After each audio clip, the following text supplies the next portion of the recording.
Dans Sporty News aujourd'hui, Lionel Messi est le roi pour Time, Neymar est un danseur né, Beckham ne veut plus se déshabiller, Shaquille O'Neal en bikini et Jérémy Janot se fait pipi dessus. King Léo, c'est la couverture de Time, dans son édition du 6 février. L'illustre hebdomadaire américain célèbre le prodige argentin qui évolue au FC Barcelone. Lionel Messi est le premier footballeur à faire la couverture du Time. Le magazine américain présente Messi comme le meilleur joueur du monde, peut-être le meilleur de tous les temps. 3 ballons d'or consécutifs, des buts d'anthologie, des trophées plein l'armoire et désormais la une du fameux Time Magazine. Jusqu'où ira-t-il ? À 24 ans, Messi est au sommet de son art. Pourtant, il lui manque quelque chose, faire l'unanimité chez lui en Argentine. Un pays où le foot est une religion et où Dieu porte le même nom depuis les années 80, Diego Maradona. Imaginez, il n'existe même pas un fan club de Lionel Messi à Buenos Aires. Le Time mène l'enquête, essaye de comprendre les raisons de ce désamour. On apprend beaucoup de choses sur les critiques faites à Messi, sur l'amour que porte Messi à l'Argentine, et on comprend finalement que tout ça n'est qu'une question de temps. Un jour, Messi sera prophète en son pays. Pour l'instant, il l'est partout ailleurs. Neymar, dénicheur de talent. Après avoir largement contribué au succès planétaire de Michel Tello et son désormais célèbre tube Ai Seu Te Pego, Neymar associe son image à un autre chanteur à la mode au Brésil, Alexandre Pires. L'international brésilien apparaît dans son dernier clip, Kong, entouré de gorilles et d'autres belles créatures. Neymar y fait ce qu'il sait le mieux faire, jouer au football et danser bien sûr. On ne devrait pas attendre trop longtemps avant de voir la chorégraphie se répandre sur les terrains de foot du monde entier.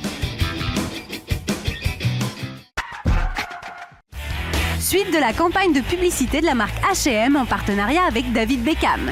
L'opération avait débuté avec la diffusion du clip sexy de la star en sous-vêtements à la mi-temps du Super Bowl.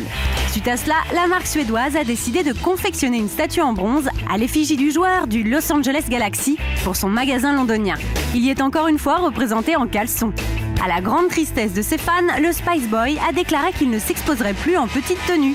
Une décision dictée par ses 3 fils, Brooklyn, Romeo et Cruz. Ils auraient été choqués à la vue de leur père dénudé. On est impatient de voir si le beau gosse tiendra cet engagement radical.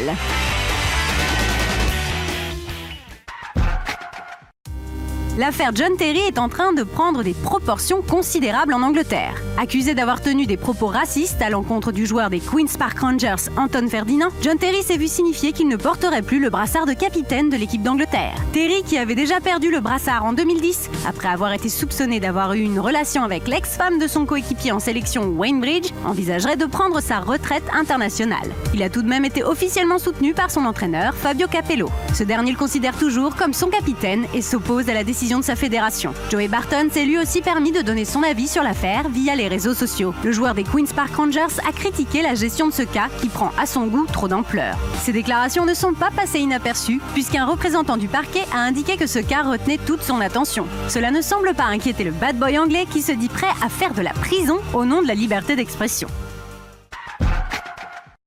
Lancer des paris peut vous revenir en pleine face. Heureusement, Shaquille O'Neal n'a pas peur du ridicule. L'ancien pivot All-Star a tenu parole. Il a traversé la rue devant des centaines de personnes dans un bikini rose, façon catcheur, du plus bel effet. Cette marche ridicule est le résultat d'un pari lancé par Shaquille au présentateur star de la NBC, Jimmy Fallon, lors d'un récent show. Le perdant devait se présenter sur le plateau de l'émission dans ce bikini rose avec le nom du gagnant inscrit sur le postérieur. Jimmy, en très gros plan ici, a donc eu droit à cet honneur. Comme à son habitude, le Shaq n'a pas fait dans la demi-mesure. Il a assuré le show du début à la fin. Ticket d'entrée dans le slip, des câlins en veux-tu en voilà, et pour finir, cette danse du ridicule qui ne tue pas. On laisse le mot de la fin aux artistes. Je n'arrive même pas à baisser les yeux. C'est impossible. Je ne peux pas le faire. Tu es un homme de parole, Shaquille. Shaquille O'Neal a décidément plus d'un tour dans son slip. C'est sale, mais ça marche. Pour lutter contre le froid, le gardien de but de Saint-Etienne, Jérémy Janot, se fait pipi dessus. Pas très classe, mais terriblement efficace. Les gardiens de but ont des circonstances atténuantes. Ils ne font pas le même métier que les autres joueurs. Être gardien de but, c'est souvent poireauter pendant 90 minutes dans le grand froid sans un arrêt à se mettre sous le gant. Alors Janot a tout tenté pour ne pas tomber en hypothermie. Plusieurs couches de vêtements, du papier journal comme les cyclistes, des sacs plastiques aux pieds et aux mains. Mais ce qui marche le mieux, c'est la combinaison de surf sous le maillot. Et pourtant, même la combinaison ne suffit pas quand le thermomètre gèle. Alors confie Jeannot, non sans une pointe de honte, lorsqu'il reste 15 minutes de match, je pisse dedans avant d'aller directement à la douche tout habillé. Et la combinaison à la machine.